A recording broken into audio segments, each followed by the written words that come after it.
السلام علیکم دوستو، آج کی اس ویڈیو میں ہم رمضان المبارک کے بارے میں بیان کی گئی احادیث مبارک کا مطالعہ کریں گے، جس کو سننے کے بعد یقیناً آپ کے ایمان میں اضافہ ہوگا۔ اس سے پہلے میری تمام دوستوں سے گزارش ہے کہ اگر ابھی تک آپ نے ہمارا یہ چینل سبسکرائب نہیں کیا تو پلیز اس کو سبسکرائب کر لیں تاکہ ہر آنے والی ویڈیو کا نوٹیفیکیشن آپ کو سب سے پہلے مل سکے۔ صحیح بخاری حدیث نمبر 813۔ میں ابو سعید خدری رضی اللہ تعالی عنہ کی خدمت میں حاضر ہوا۔ میں نے عرض کی کہ فلاں نخلستان میں کیوں نہ چلیں، سیر بھی کریں گے اور کچھ باتیں بھی کریں گے، چنانچہ آپ تشریف لے چلے۔ ابو سلمہ نے بیان کیا کہ میں نے راہ میں کہا کہ شب قدر سے متعلق آپ نے اگر کچھ نبی کریم صلی اللہ علیہ وآلہ وسلم سے سنا ہے تو اسے بیان کیجیے۔ انہوں نے کہا کہ نبی کریم صلی اللہ علیہ وآلہ وسلم نے رمضان کے پہلے عشرے میں اعتکاف کیا، ہم بھی آپ کے ساتھ اعتکاف میں بیٹھ گئے، لیکن جبرائیل علیہ السلام نے آ کر بتایا کہ آپ جس کی تلاش میں ہیں شب قدر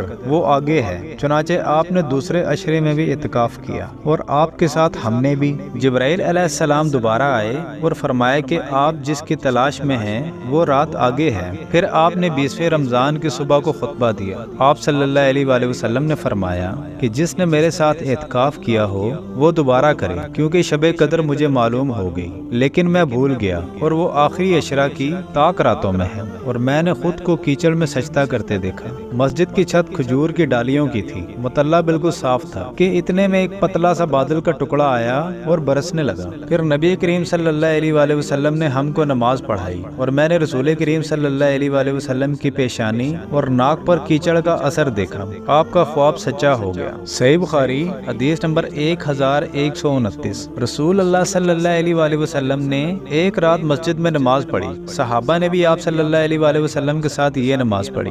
دوسری رات بھی آپ صلی اللہ علیہ وآلہ وسلم نے یہ نماز پڑھی تو نمازیوں کی تعداد بہت بڑھ گئی۔ تیسری یا چوتھی رات تو پورا اجتماع ہی ہو گیا تھا، لیکن نبی کریم صلی اللہ علیہ وآلہ وسلم اس رات نماز پڑھانے تشریف نہیں لائے۔ صبح کے وقت آپ صلی اللہ علیہ وآلہ وسلم نے فرمایا کہ تم لوگ جتنی بڑی تعداد میں جمع ہو گئے تھے میں نے اسے دیکھا، لیکن مجھے باہر آنے سے یہ خیال مانا رہا کہ کہیں تم پر یہ نماز فرض نہ ہو جائے۔ یہ رمضان کا واقعہ تھا۔ صحیح بخاری حدیث نمبر 7492۔ نبی کریم صلی اللہ علیہ وآلہ وسلم نے فرمایا، اللہ عز و جل فرماتا ہے کہ روزہ خالص میرے لیے ہوتا ہے اور میں ہی اس کا بدلہ دیتا ہوں۔ بندہ اپنی شہوت کھانا پینا میری رضا کے لیے چھوڑتا ہے، اور روزہ گناہوں سے بچنے کی ڈھال ہے، اور روزہ دار کے لیے دو خوشیاں ہیں، ایک خوشی اس وقت جب وہ افطار کرتا ہے اور ایک خوشی اس وقت جب وہ اپنے رب سے ملتا ہے، اور روزہ دار کے منہ کی بو اللہ کے نزدیک مشک و عنبر کی خوشبو سے زیادہ پاکیزہ ہے۔ سبحان اللہ۔